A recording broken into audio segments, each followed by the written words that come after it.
Get the unmissable news stories of the day. This is the Beijing Hour.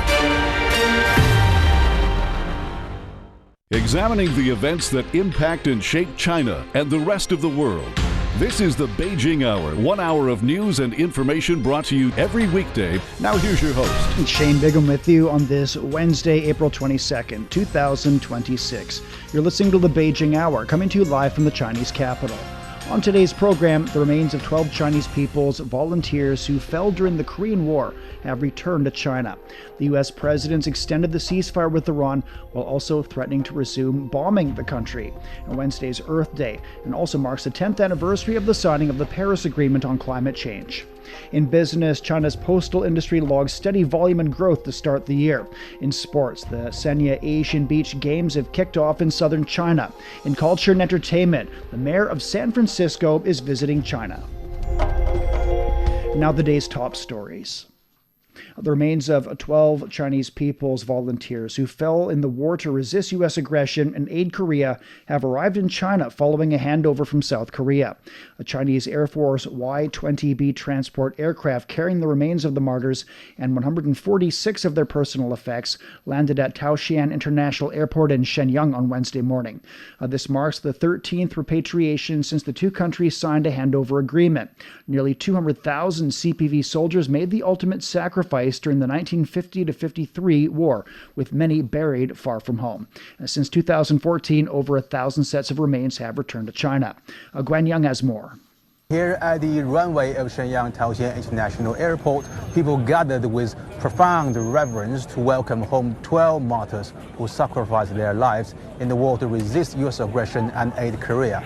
It is worth recalling that during the war to resist U.S. aggression and aid Korea, hundreds or thousands of CPV soldiers fought bravely along the 38th parallel, a crucial front line that witnessed fierce battles and countless sacrifices. Many of these volunteer soldiers fell on the battlefield near the 38th parallel, leaving their lives in a foreign land. Now, this morning, the Chinese Air Force's Y-20B transport aircraft made its repatriation debut, carried the martyrs' remains and the relics, escorted by J-20 fighter jets. The mission logo, inscribed with Hero 1950 Home 2026, embodies our sincere respect for history and the martyrs. Now, after the Y-20B landed on the runway, a water cannon salute has been given as a solemn tribute. Subsequently, the martyrs' caskets covered with the national flag were guarded by PLA soldiers, followed by the playing of the national anthem and the three bows to the heroes. Now, among the repatriated remains of Chinese people's volunteers, a small number have been identified through DNA testing. Now, the following story is about one of them, martyr Qian Kunhua. Let's take a listen. This is no ordinary art class. In this classroom, brushes bridge time and space. Following the descriptions of the family Qian Kunhua, a volunteer soldier who served on the Korean Peninsula more than 70 years ago. Born in Yixing, Jiangsu province, Qian left his hometown at 20 in 1951 to fight in the war. He was only 22 when he sacrificed his life. To fulfill the martyr's family's wish, after more than 70 years, Qian Kunhua and his family finally had a long-awaited reunion across time and space. When Qian went to the battlefield, he didn't leave a single photo for his family. Not knowing what he looked like became the biggest regret of his family. Among all his relatives alive today, only his 82-year-old niece had seen him once. With the efforts of all parties, the portrait was finally completed. We feel both honored and pressured to take on this task.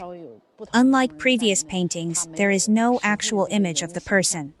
We need to repeatedly communicate and confirm with the hero's family to make the portrait both in shape and spirit. As the family's representative, the nephew of Qian Kunhua visited Shenyang Martyrs Cemetery of the War to resist U.S. aggression and aid Korea to pay homage to his uncle, fulfilling their wish. Though never meeting him, he knew his uncle was a national hero. Over 197,000 martyrs gave their lives in the war, and their names, including Qian's, are inscribed on a name wall within the cemetery. I wasn't born when he gave his life, so I hope to see his portrait. My elder sister wanted to send my uncle off to join the army at a ferry. My wish is that a painter can draw his portrait according to my elder sister's description, because she has memories of him.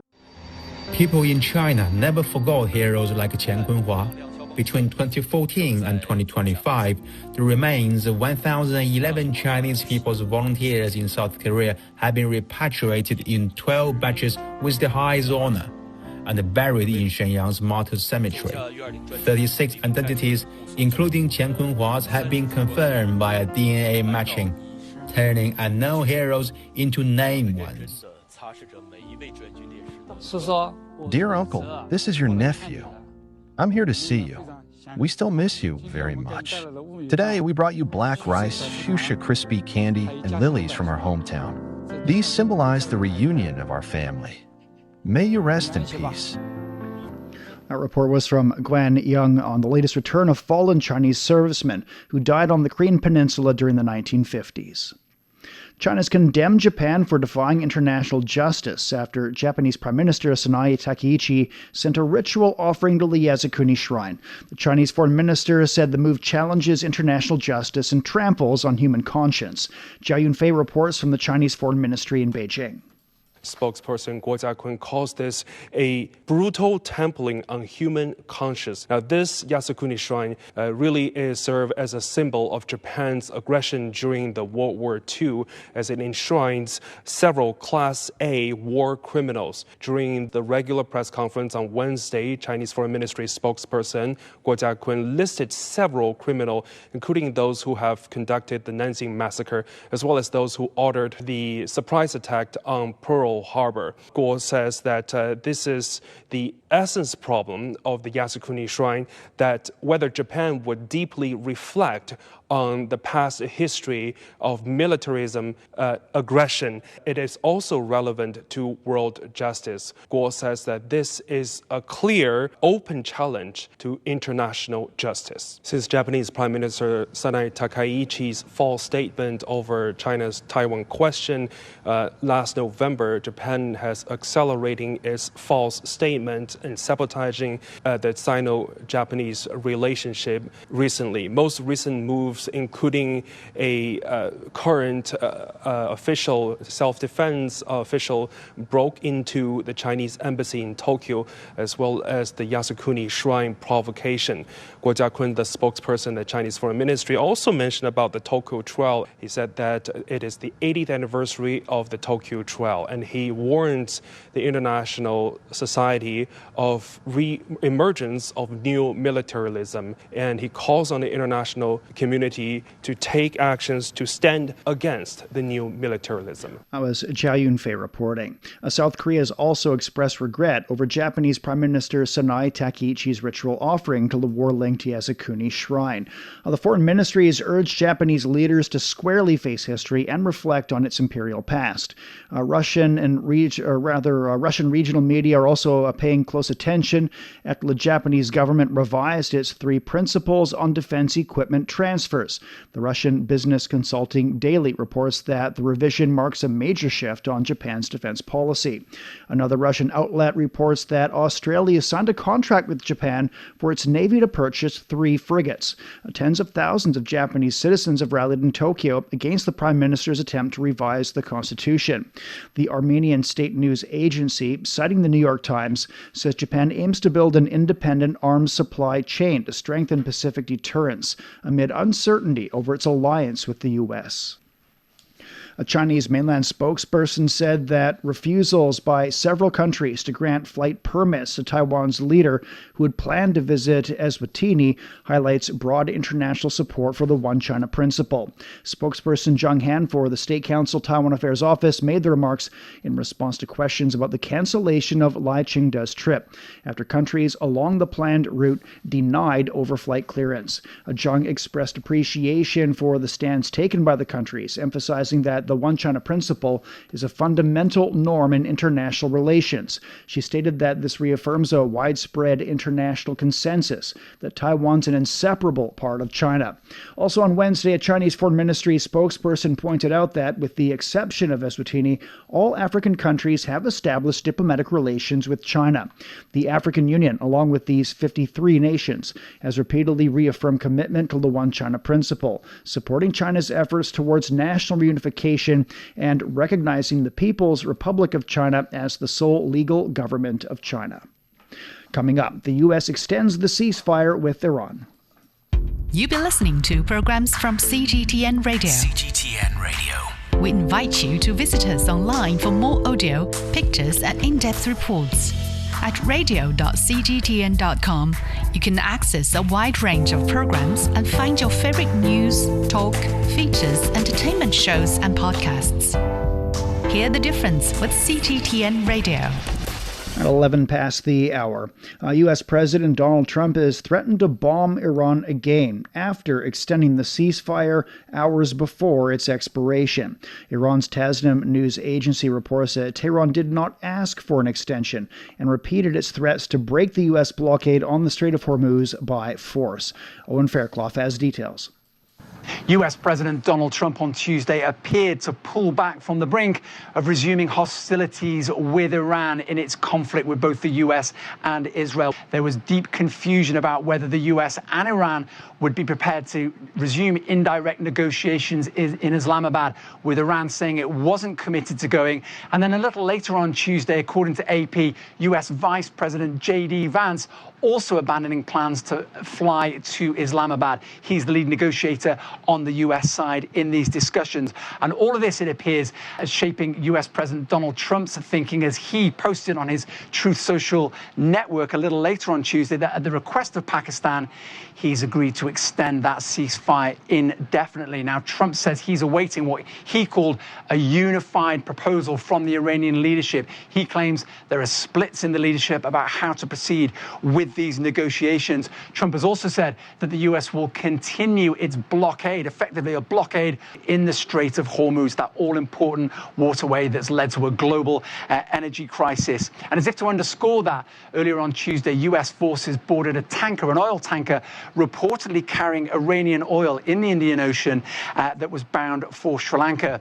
Iran responded by calling that an act of war, saying it wanted the crew released as a precondition for these negotiations resuming. And therein lies the problem. The Iranian leadership says it will attend these negotiations if the U.S. abandons its pressure. That's pressure on the Strait of Hormuz.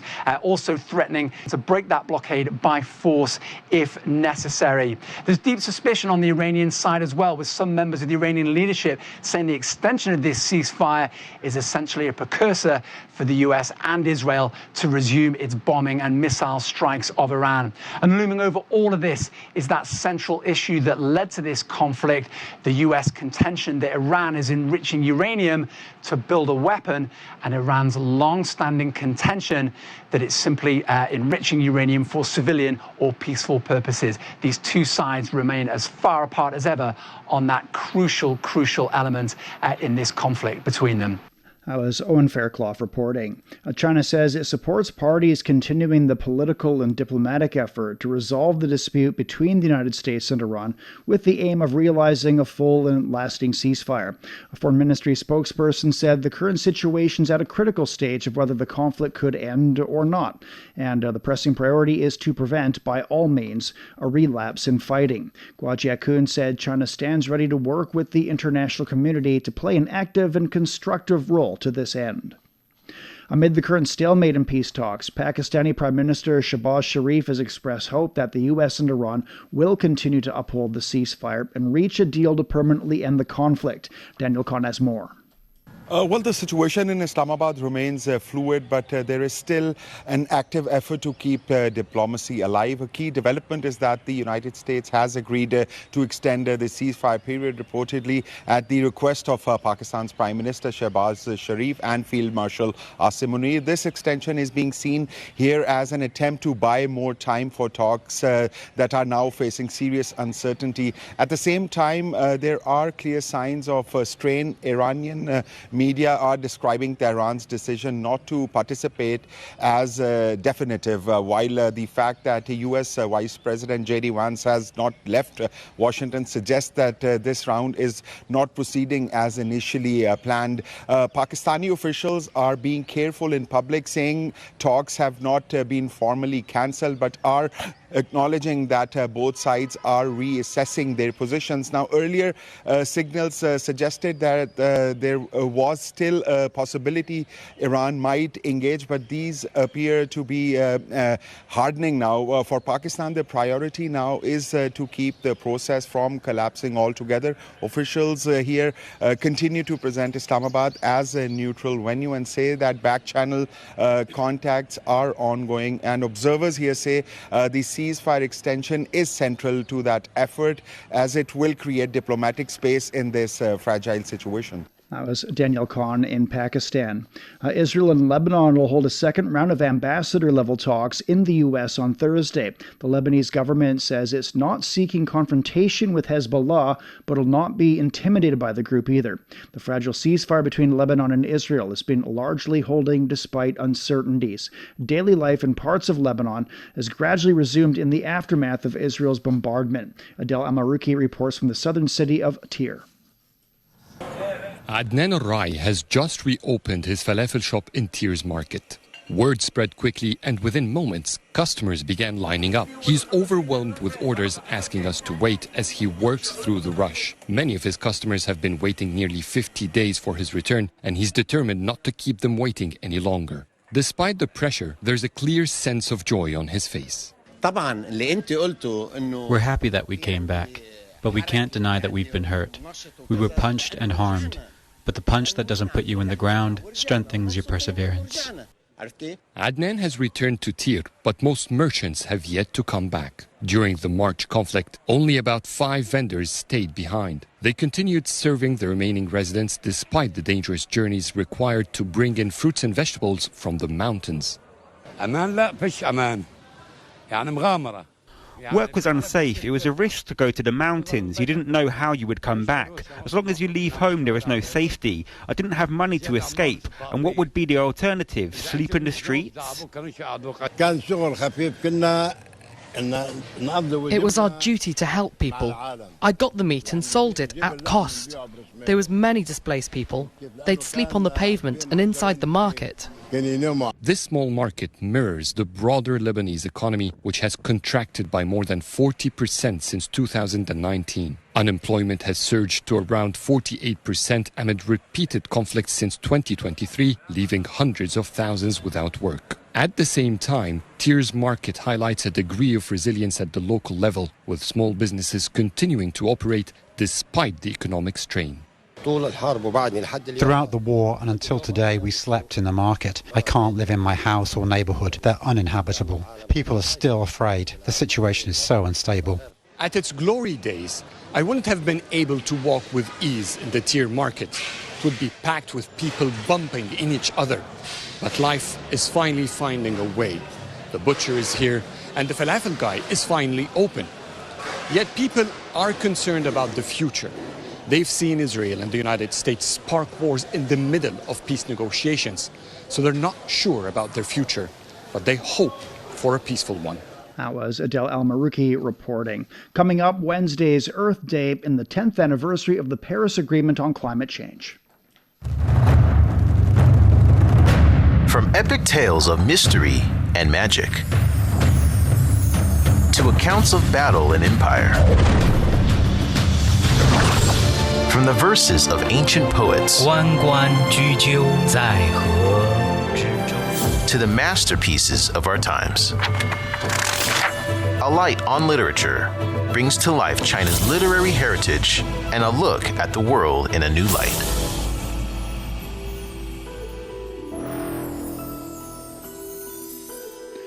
Around 19 minutes past the hour.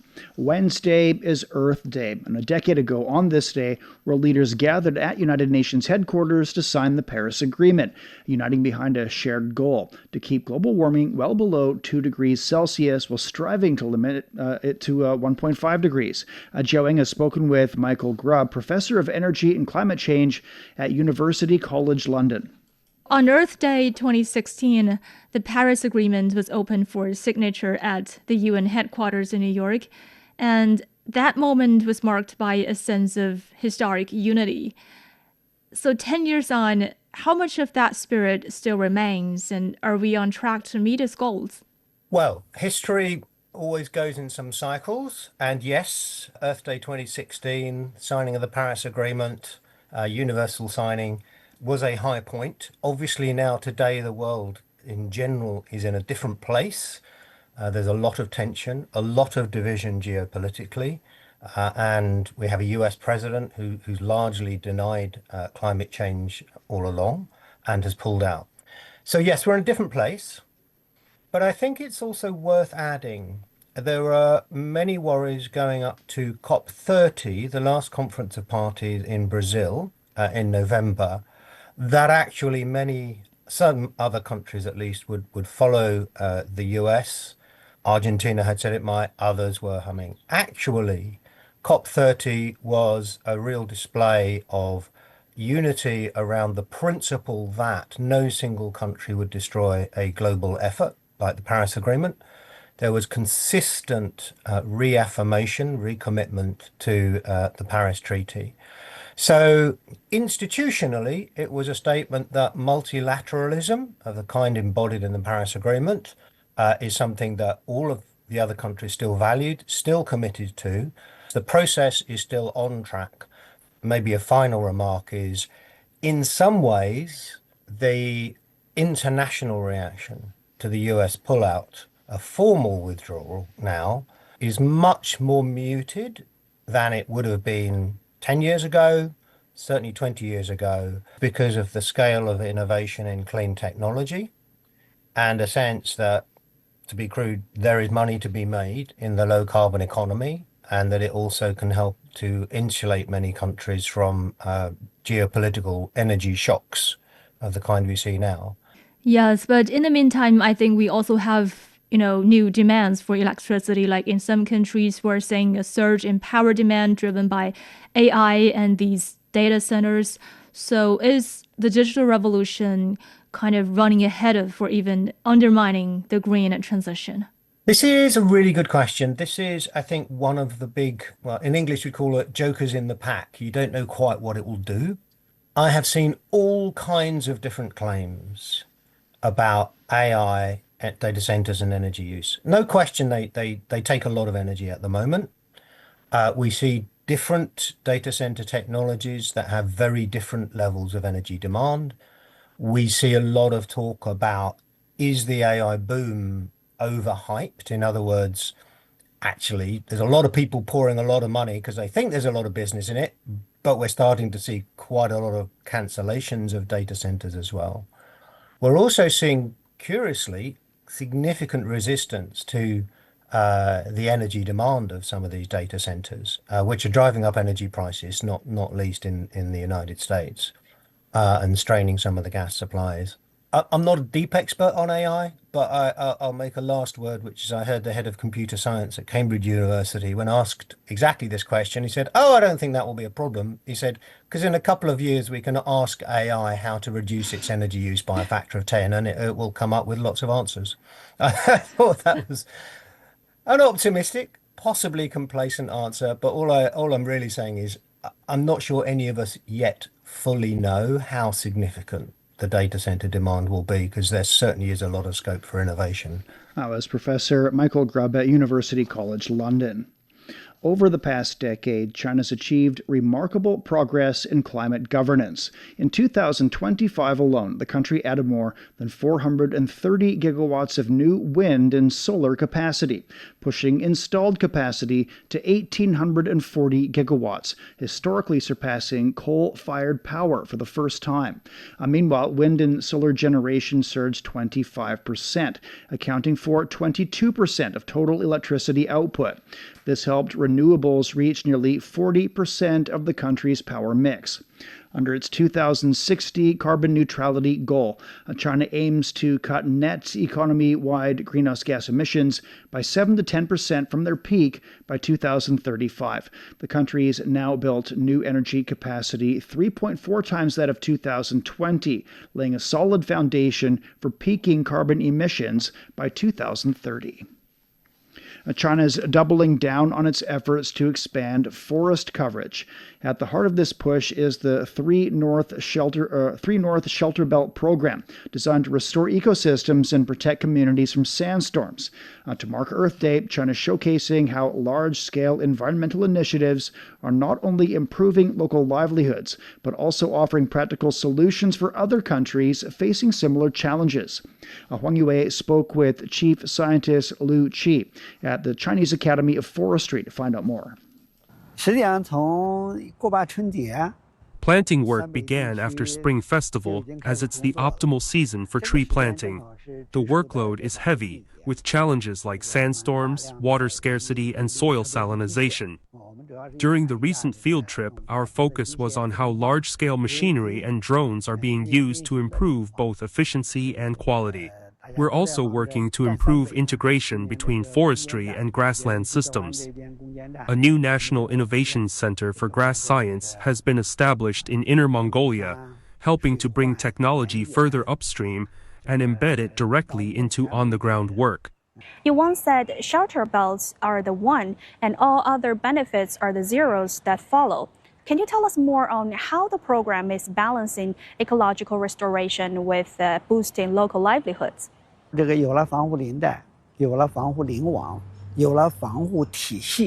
Once shelter belts and protective forest systems are in place, they create the conditions for stable production and better living standards. By reducing wind speeds and stabilizing sand, they protect farmland, pastures, and residential areas. At the same time, introducing trees and shrubs into these landscapes increases biodiversity, which strengthens resilience against climate change and extreme weather. And if these forests include economic species that bear fruit, they can also generate additional income for local communities. The journal Nature recently published both an editorial and a commentary on this program, suggesting it can offer lessons for the world. So what experiences China can share with the world? Ecological challenges don't recognize national borders, and we are keen to share China's experience in combating desertification, especially with regions like Africa that are heavily affected. There needs to be a long-term, stable blueprint led by regional organizations such as the African Union. It also requires broad social mobilization. In terms of technology, there are several practical solutions. For example, solar-powered systems can support irrigation, provide electricity, and even help regulate greenhouse temperatures. We also use physical methods like straw checkerboard barriers to stabilize sand. These can be adapted locally using available materials. In recent years, we've developed some bio-based organic agents. Once sprayed, they form biological soil crusts, mainly algae and lichen, and they bind the surface of shifting sand into a stable, hardened layer. Desert control is not the end goal. It is a means to improve people's livelihoods and to create a better, more sustainable quality of life. That was Liu Qi, a leading forestry expert at the Chinese Academy of Forestry. Discover the realities and responses to our changing climate with Climate Watch. Uncover critical issues such as the Masai Mara's disrupted wildebeest migration and the drop in the Panama Canal's water levels. Delve into solutions for a sustainable future. Tune in to Climate Watch on your favorite podcast platform. Become more eco-conscious and take action to protect our planet. We're at 29 past now. Beijing down to 10 degrees Wednesday evening. It's cloudy and 24 on Thursday. Shanghai will see a light rainfall and a low of 13. Overcast and 17 tomorrow. Chongqing's overcast with a low of 16, followed by clouds and 26. Nanchang will see moderate rainfall tonight. It's down to 14. Overcast skies and 18 tomorrow. Last is cloudy tonight and tomorrow. A low of 5 degrees, a high of 20. Elsewhere in Asia, Islamabad's overcast and down to 22, followed by cloudy skies and 34. 34. Vientiane will be cloudy in 26, then a light rainfall in 38. Phnom Penh's getting overcast skies and 25 degrees. That's followed by clouds and 37 degrees Celsius. It's time for a short break. So far this hour, the remains of 12 Chinese people's volunteers who fell during the Korean War have returned to China. The U.S. president extended the ceasefire with Iran while also threatening to resume bombing the country. Wednesday's Earth Day and also marks the 10th anniversary of the signing of the Paris Agreement on climate change. Shane Bigham with you. Stay with us here on the Beijing Hour. From the refreshing cup of tea that starts your morning to the paper that you write on, the roots of many familiar parts of modern life can be traced back to ancient ideas. Join us on Made in Ancient China and discover how ideas born millennia ago became some of the world's greatest treasures. Made in Ancient China brings you stories of human ambition, inspiration, and connection. Now available on all major podcast platforms. Shh, listen up. Can you hear the heartbeat of our world? It's vibrant and pulsating with the essence of life itself. From the stem of trees to the gurgle of rivers. From the silent strength of mountains to the icy whispers of glaciers. Even the solid ground beneath our feet. Right there, in the midst of all, beats the heart of humanity. What if those other heartbeats were to stop? Would ours keep on ticking? Examining the events that impact and shape China and the rest of the world. This is the Beijing Hour, 1 hour of news and information brought to you every weekday. Now here's your host. Shane Bigham with you on this Wednesday. Still to come. In business, China's postal industry logs steady volume and growth to start the year. In sports, the Sanya Asian Beach Games have kicked off in southern China. In culture and entertainment, the mayor of San Francisco is visiting China. To contact us, you can email radio@cgtn.com or follow our X account @CGTN Radio. Now with the check of the day's headlines, here's Wang Ziheng. Thank you, Shane. The remains of 12 Chinese People's Volunteers who lost their lives during the war to resist U.S. aggression and aid Korea have returned to China from South Korea. A Chinese Air Force transport aircraft carrying the remains of the fallen soldiers and their personal belongings landed at an airport in Shenyang on Wednesday morning.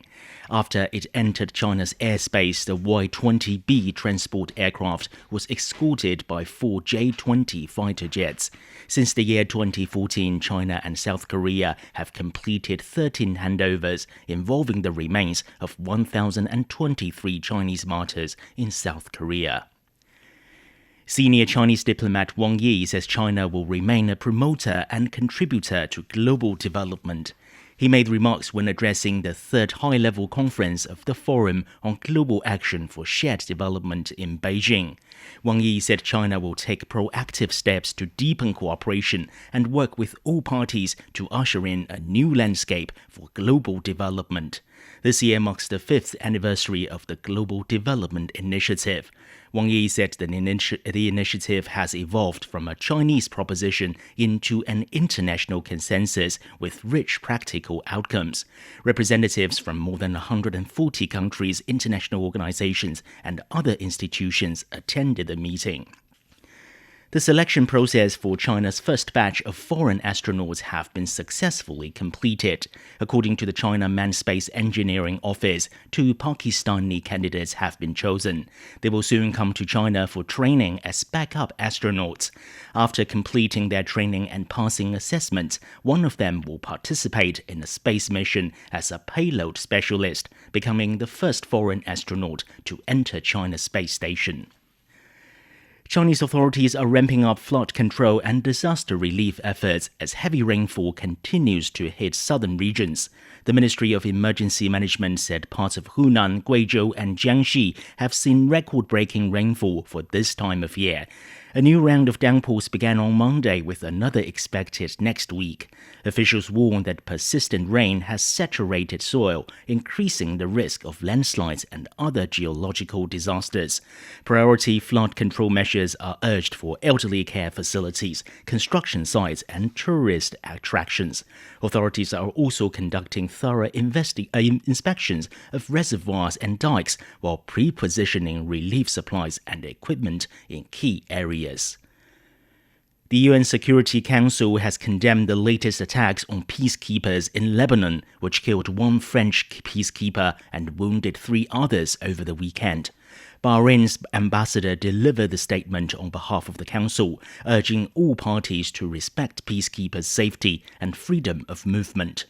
The members of the Security Council condemned the strongest terms the attack perpetrated against the United Nations Interim Force in Lebanon, UNIFIL, on 18th of April, following which 1 peacekeepers from France died and the 3 others were injured, 2 of them seriously. The 2 seriously injured peacekeepers have been evacuated to France for medical care. French President Emmanuel Macron and Lebanese Prime Minister Nawaf Salam have called for negotiations to support a fragile ceasefire. On Tuesday, they urged Israel to respect Lebanon's territorial integrity. South Sudan has reaffirmed its commitment to holding national elections in December. A government spokesperson said ministers have approved a bill to revise the peace agreement. The changes aim to separate the election timetable from pre-election requirements like the national census and the permanent constitution making process, which have caused past delays. The spokesperson said by separating these mandates, the vote can proceed while long-term tasks continue under the next elected administration. The 2018 peace deal established the transitional government and set steps towards democratic elections after years of civil conflict. If held as planned, the December general election would mark South Sudan's first national vote since it gained independence in 2011. All right, thank you very much. That's Wang Zheng with headlines. Coming up in business, China's postal industry logs steady volume and growth to start the year. The Beijing Hour, your window on China and the rest of the world. 37 past the hour. Stock markets on the Chinese mainland closed higher on Wednesday. The Shanghai Composite was up over 0.5%. The Shenzhen Component gained 1.3%. Consumer electronics and telecommunications equipment were among the top gainers. In Hong Kong, the Hang Seng Index dropped almost 1.2%. Japan's Nikkei increased 0.4%. China's postal industry registered steady growth in the first quarter, with revenue and delivery volume expanding. According to the State Post Bureau, the postal sector generated business revenue of over 449 billion yuan, roughly $66 billion, and that was up 5.9%. Revenue from express delivery services exceeded 369 billion yuan, marking a 6.8% increase. The sector handled nearly 52 billion parcels. That's 4.5% growth. In March alone, postal industry revenue stood at more than 157 billion yuan, up 3.1%, while express delivery revenue rose 4.7% to over 130 billion yuan. The sector is driven by the continued expansion of e-commerce, improving logistics networks, and growing demand in urban and rural areas. Xiamen in southeast China is contributing to the country's zero-carbon future. The city's flagship initiatives, including building a zero-carbon technology zone on Xiamen Island, powered entirely by green energy. Ho Jing finds out how the vision extends from green batteries to green cities. More and more of our world runs on rechargeable batteries. And better yet, many of them are going green. Why are they green? Because these cells come from a green body. Follow me to find one in Xiamen City. Here we are, the Zero Carbon Factory, where the green cells are born. Our Zero Carbon Factory runs on 100% zero carbon electricity. We reduce carbon emissions throughout the production process through energy-saving and emission reduction technologies, then offset any remaining emissions with carbon credits, ultimately achieving zero carbon at the operational level. This is equivalent to reducing 160,000 tons of carbon dioxide annually, comparable to planting 2 million trees in our city. Tech innovation in the low-carbon field is not only about saving energy, but also improving the batteries for better efficiency, safety, and reliability. Batteries accumulate heat during continuous operation and can shut down once temperatures hit a certain threshold. In the drone sector, we have pioneered solutions through material innovation and chemical system optimization, simultaneously reducing heat generation. A zero-carbon factory to produce the batteries is an important node for a fully green supply chain. Therefore, green transition cannot be achieved without digital and smart upgrade of the whole industry. By building green lithium battery and energy storage products from the source, we are essentially ensuring green, zero-carbon operations across our entire value chain. Continuous high-speed slurry mixing technology enables energy savings and efficiency gains of over 50%. Intelligent ovens automatically adjust temperature and airspeed, boosting overall energy efficiency by another 30%. Our front-end production lines are fully equipped with IoT systems. Each line can execute over 400 process commands in real time while collecting more than 2,000 production data points. Battery cells are emerging as a part of critical infrastructure to extend green operations from zero-carbon factories to other parts of Xiamen, including tourist destinations. Take Gulangyu Island, for example. Beyond its stunning natural beauty, the entire island is a protected historic and cultural heritage district, where locals say every brick and tile whispers centuries of history. This 30-year-old brick architecture is a zero-carbon building, and its electricity is generated from this wall. There's the thin film photovoltaic layer on the surface. For small and medium enterprises, Xiamen's photovoltaic and energy storage solutions offer payback periods of just 5 to 7 years, making green transition economically viable. From green battery cells to green cities, Xiamen is setting a green example of sustainable development for other cities across China and globally. That was Ho Jing reporting. Chinese-designed humanoid robots are drawing attention in Peru. These robots perform traditional dances and show up at sci-tech exhibitions. They've also begun to reshape the education and industrial sectors in the country. Dan Collins has more. Robots have many uses, but in Peru, if you want to make an entrance, it's good to know a few dance steps. This is Glex 1. It dances, walks, and talks. It was brought to Peru by Glexco, the country's first ever robotics company. We have an office in Shenzhen, our technical and logistical hub, and we are incorporating all the latest technology into our designs and manufacturing processes here in Peru. Humanoid robots like these have been able to create a connection with the public. And while it's Chinese technology, Glexco's robotics experts are all Peruvian, a whole new generation that holds the key to the future of this technology in Peru. Well, this is Glexco's most intelligent humanoid robot, Expertus. Hello, Expertus. Hello. I feel honored to be part of this report. I tell you that robotics in Peru is advancing rapidly. At Glexco, we work to democratize technology and make it accessible. We are here to make a difference. Is there anything else you would like to know? Thank you, Expertus. No more questions. There are also robot dogs, known as quadrupedals. They don't just sit up and beg, but also perform valuable tasks. Peruvian companies are beginning to use these AI-powered machines to go into places or spaces that humans can't, making them useful in industry, security, and natural disasters. The price for the robots can vary between $4,000 and $150,000. So far, Glexco Robotics is renting out the robots for entertainment purposes or for technology exhibitions. But as the market grows, along with public acceptance, they want to put them to greater use. As robots are intelligent tools, there will be a new way of carrying out tasks compared to how things are done today. More than just a curiosity, robotics reflect a growing trend. Chinese technology is slowly becoming part of daily life. in Peru. That was Dan Collins reporting. French industrial gases giant Air Liquide has broken ground on a new air separation unit in South China.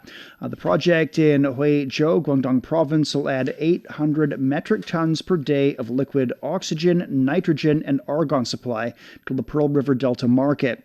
Air Liquide says the unit will use its latest technology to produce high-purity liquids for customers in the semiconductor and advanced manufacturing sectors, while also serving petrochemicals and medical industries.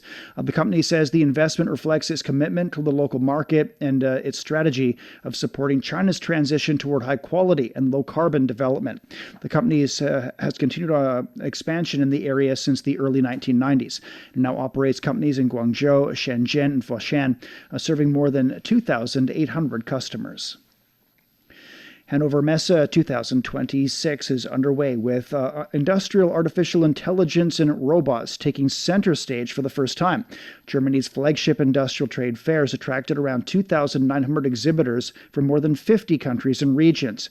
Chinese companies have a strong presence at the fair, with around 700 exhibitors, making them the second largest contingent after Germany. Among Chinese exhibitors, AI and robotics companies are a major highlight this year, ranging from AI-powered factory automation to humanoid robots. The German Chamber of Industry and Commerce says this year's fair is focused on weaving AI into every link of industrial and supply chains, with cooperation from China seen as vital. First held in 1947, Hannover Messe has developed into one of the world's leading platforms for industrial technology. Germany's Lufthansa says it'll cancel 20,000 short-haul flights through October as kerosene prices surge. The airline says the move is expected to save about 40,000 metric tons of fuel after prices doubled following the outbreak of the war in Iran. The company's announced that it would permanently withdraw 27 operational aircraft from its Lufthansa CityLine unit starting April 18th. The airline cited strike-related disruptions and surging fuel costs amid tensions in the Middle East as it seeks to further limit losses at the loss-making carrier. Meanwhile, Cathay Pacific has announced that it'll cancel approximately 2% of its passenger flights from May 16th to June 30th, covering regional short-haul routes, as well as some services to Australia, South Asia, and South Africa. Due to geopolitical tensions in the Middle East, several foreign airlines, including KLM Royal Dutch Airlines, have suspended or canceled many flights in the region. Some European airports have also seen large-scale flight cancellations caused by air traffic control and operational pressures. You're listening to the Beijing Hour. Coming up in sports, the Sanya Asian Beach Games have kicked off in southern China. Sideline Story brings you all things sports related. The hottest topics, latest events, juiciest stories, all with a very personal take. Subscribe to Sideline Story Podcast for heated sports discussions covering events that are happening in China and around the world. 47 past the hour, and with sports now, here's Yang Guang. Thank you, Shane. We begin with the Sanya Asian Beach Games in Hainan, where China had a mixed start in the men's beach handball tournaments. China suffered a defeat in the opening match but bounced back in the second encounter. The game is played in a four-side format with two 10-minute halves, each scored separately. Creative shots like spinning air goals earn 2 points, while regular shots count for 1. In their first match against Bahrain, China trailed 14-8 at halftime. Despite a strong second half, including impressive 360-degree spin shots, Bahrain won in a golden goal shootout. Against Sri Lanka, China dominated, winning 20-8 for their first tournament victory. Meantime, Huang Pinglin, one of the chief directors of the opening ceremony, shared the core themes behind the show. Vitality, openness, and joy are our core themes, which served as the central expressive elements for our creative team throughout the production. We wanted the atmosphere to build gradually, with vitality as the fundamental tone of the entire show. This opening ceremony is staged at the Asian Beach Games Park, an open coastal theater. Breaking away from the traditional format where performers are on stage and the audience watches from a distance, we aimed for a full zero-distance experience. She says the design aims to convey the idea of harmonious coexistence between humanity and nature.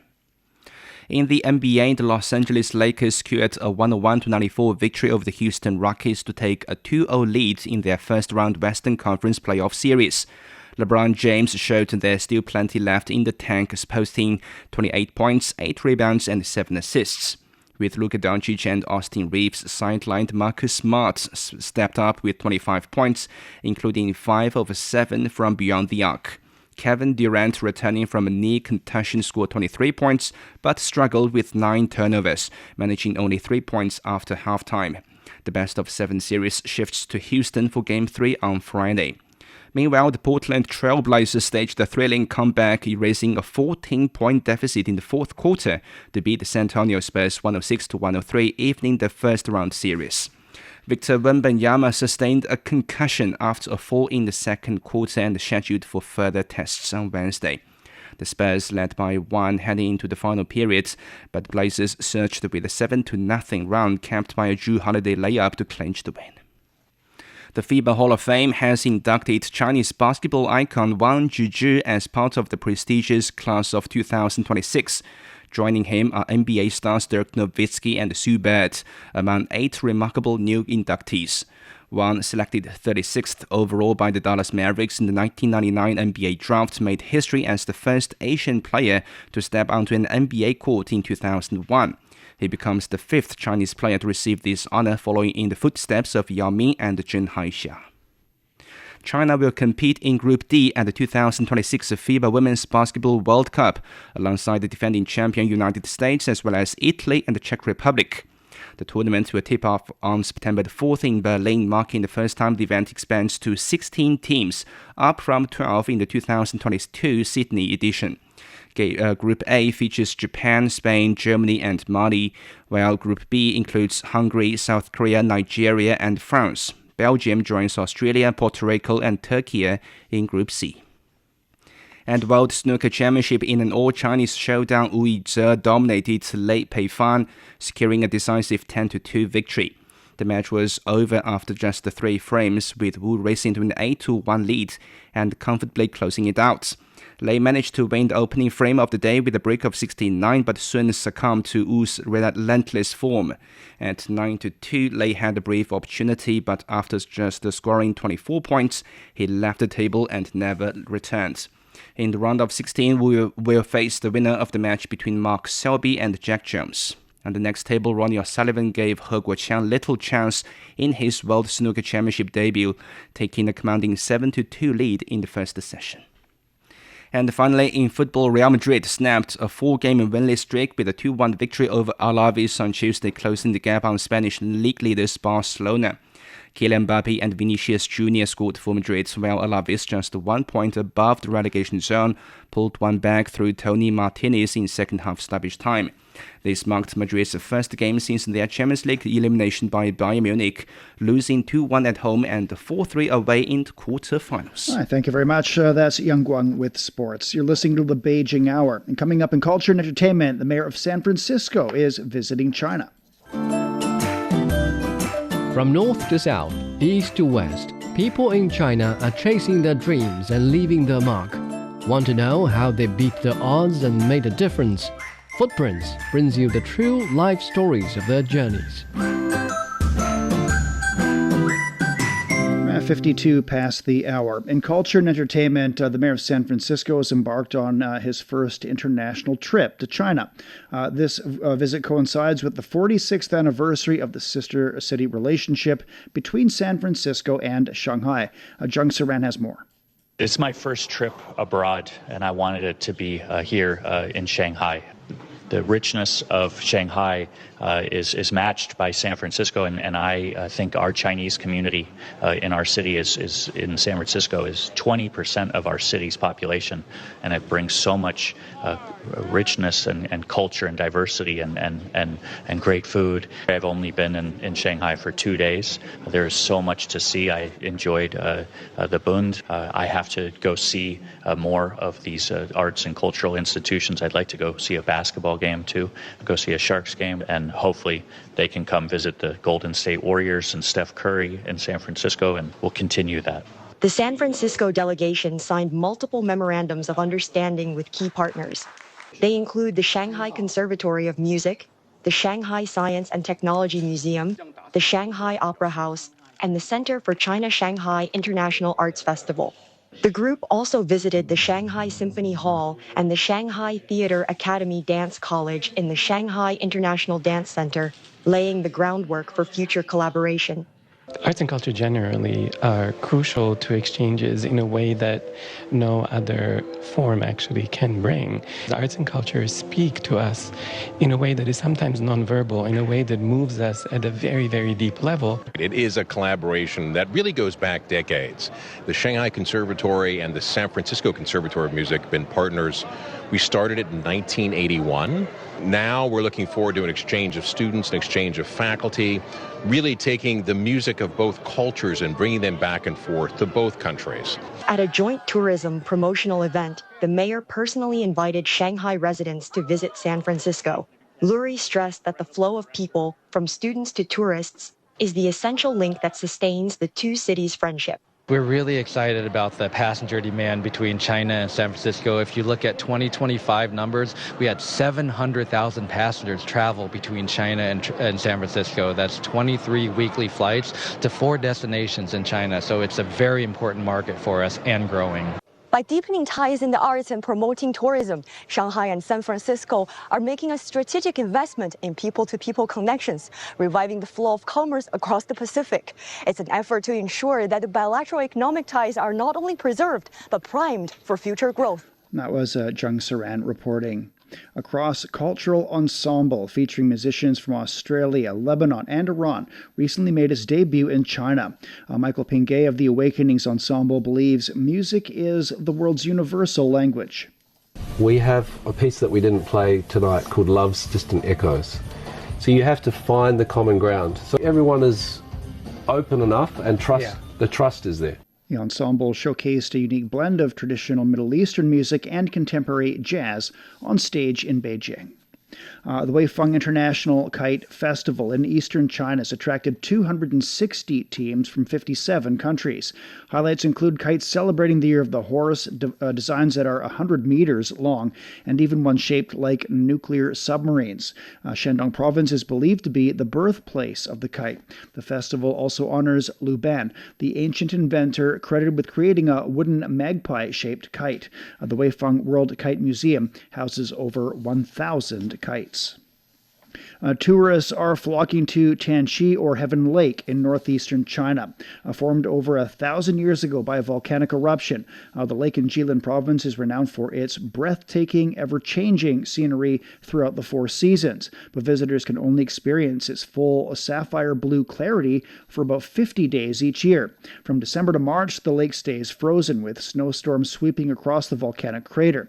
As spring sets in, the clear ice begins to melt, revealing the striking blue waters underneath. The tourist area offers free admission to visitors on the north and west slopes of Changbai Mountain. 57 past the hour, Beijing down to 10 degrees this evening.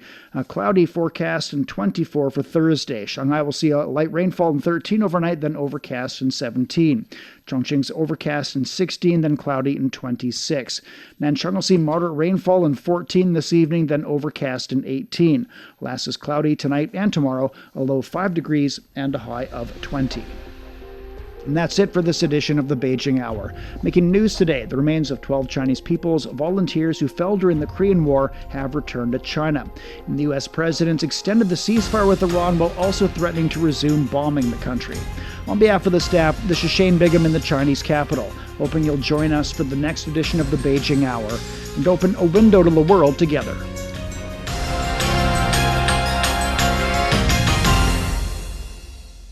Find the Beijing Hour at precisely 6 p.m. Beijing time. We meet you on podcast and on air every weekday. The Beijing Hour, your window on China and the rest of the world. He can't live without the Yellow River in his eyes. The Yellow River is so noble and elegant. Both my grandpa and dad made a living from the river. Would you like to move away from the Yellow River? I don't think I will. I love it so much. The Yellow River, The second longest river in China is regarded as a shaping force in the history, economy and culture of northern China. Today, about 100 million people live within its water basin, making up nearly 9% of the country's population. How is climate change felt at its headwaters, and what are the locals doing to cope with it? What are the descendants of the boatmen doing? What has kept some people from leaving their home village by the river, and what has drawn others back? Could the fading fishing community revive in the time of digital transformation? From 2021 to 2024, our reporters visited the upper, middle and lower reaches of the Yellow River, talked to the herders, farmers, boatmen, fishermen and eco-activists who share a close bond with the river, and present their stories in pictures, podcasts and videos, all in our 12-part series, The Yellow River Mosaic, available only on CGTN Radio